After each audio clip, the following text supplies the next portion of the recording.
All right, so yesterday I kind of showed you how I took this old Chinese diesel heater out.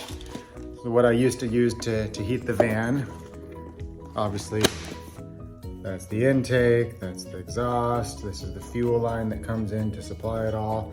I showed you where I had that mounted under our bed. I'll kind of go over that a little bit more, but we got rid of that. We took that out because we're swapping that out for the WEBASTO Airtop 2000 right here, gasoline one. It'll be tied into the van itself to the gas tank. So we're going to do that today. You can see there's a considerable size difference. This is a 5,000 BTU. This is a 2,000 BTU. But 2,000 will be plenty for our van. We always had this diesel one. When it worked, it was very hot, blew very hot for us. We always had it on like the lowest setting to keep our van warm. This one should be plenty for us. Should be a lot more dependable. We just continually had error codes with this. We had the error code 7, 6, 5, 2, every error code. I kept fixing all the problems. One problem would be fixed and another one would happen. And so we're just kind of sick of that. It wasn't dependable. It's not worth the headache of it. Hopefully the WEBASTO one solves a lot of those problems for us. Plus we won't have to have a separate diesel tank to worry about. We can just fill up the van itself and we'll be good to go. So we'll kind of go over that a little bit.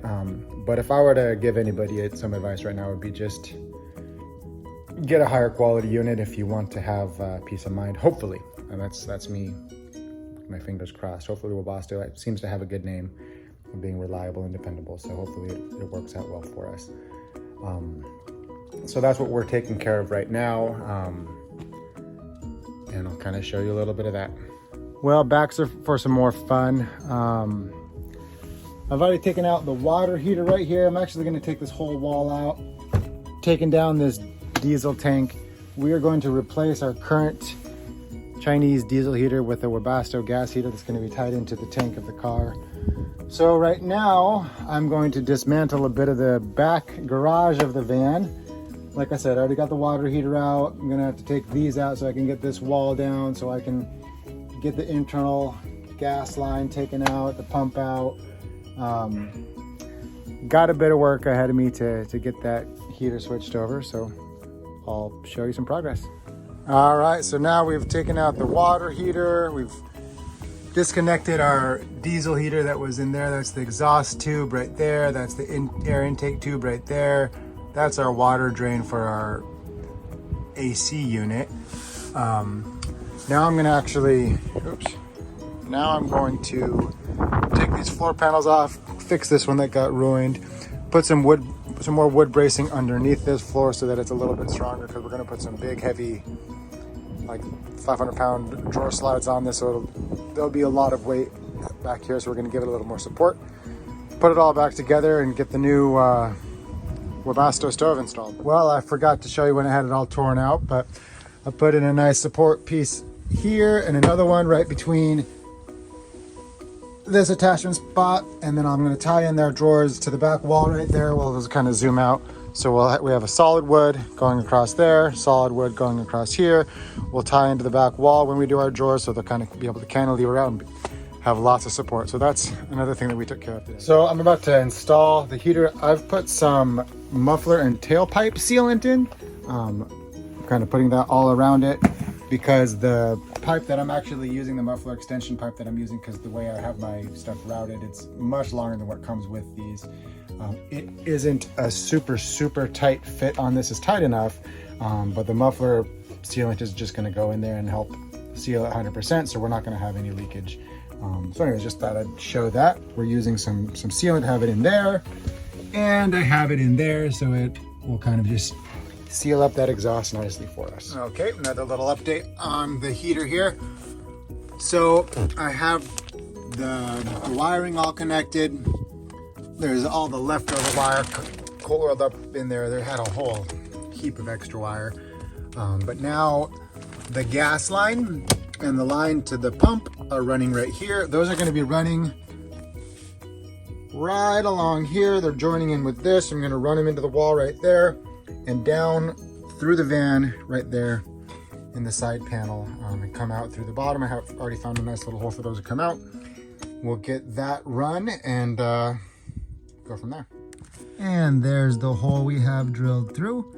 We're gonna put a little Rust-Oleum on that so it doesn't rust out. We had to use one of these little step bits to get that done because there is very limited space trying to drill a hole right there. It was a bit of a challenge, but we got her done. And this is actually where we're gonna be pulling it down. Right here, right next to the gas tank, where we're gonna tie into the tank. Behind it, we have one of our gray water tanks.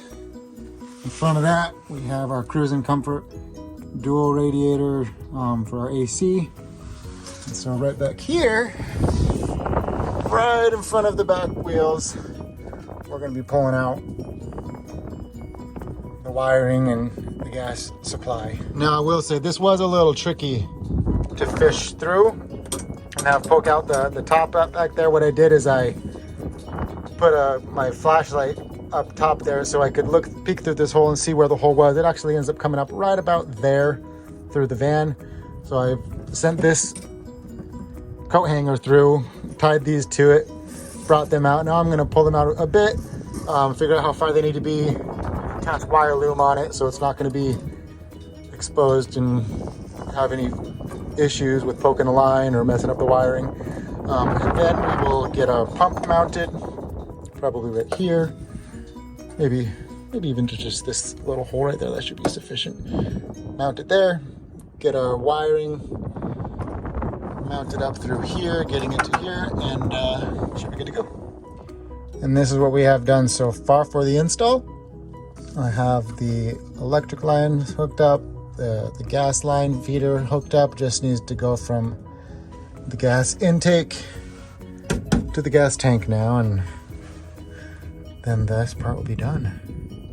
I also added this little piece of aluminum right here just to shield this pump from the water and dirt and mud and all that crud coming from the tires, so it'll just be kept that much cleaner and prevent some more problems if possible. I mean, I probably was completely fine without doing anything, but this way it'll just be that much better and easier to maintain. Next thing for the heater install will be to install this. This is the fitting you need to install it directly onto the gas tank auxiliary port on a Ford Transit. This is the part number if you want to take a look at it. So CKAZ-9B210-A. You'll need one of those. It comes with this little thing with the yellow clip, and it comes with a C-clamp. Not a C-clamp. Comes with a hose clamp, and then I had to go to the O'Reilly's and get a larger tube to fit on it because the stuff that comes with the WEBASTO is a little bit too big. So I got some extra tube. They gave me some stuff that fit right over it perfectly. And then I stuffed the tube that fits the WEBASTO into the big tube from O'Reilly's, and then my gas tank into there. I mean, my fuel line into there. And so this will be attached, and then the other end will be attached to the pump, and everything should be ready to go. We can give it a test. All right, so now we're up here underneath the Transit. Here's the gas tank we have dropped down right now. I'm going to need to take this one off and pop on my new one that'll give me the auxiliary gas. So that's what we're doing right now, taking that one off. All right, so there we go. We have that adapter plugged in right there. And we have our line run. We're gonna zip tie it onto those to make it more secure. Right into the fuel pump, into the van. We're gonna go fire it up and see if it works. And there we go. We got our heater blowing. We still have to hook up the ducting to it, but there we go. She's working. One thing I wanted to let you guys know about this thermostat right here, it's the cheaper one. This extra red wire coming out of it, that's for hooking it up to a different thermostat that allows you to have the fan running continually. So you can have it just as a fan mode. This specific unit does not do that. So we just gotta kind of tuck it away, and we're not gonna use that piece. Thanks for joining us on our latest video. Don't forget to like and subscribe, and we'll see you on the next one.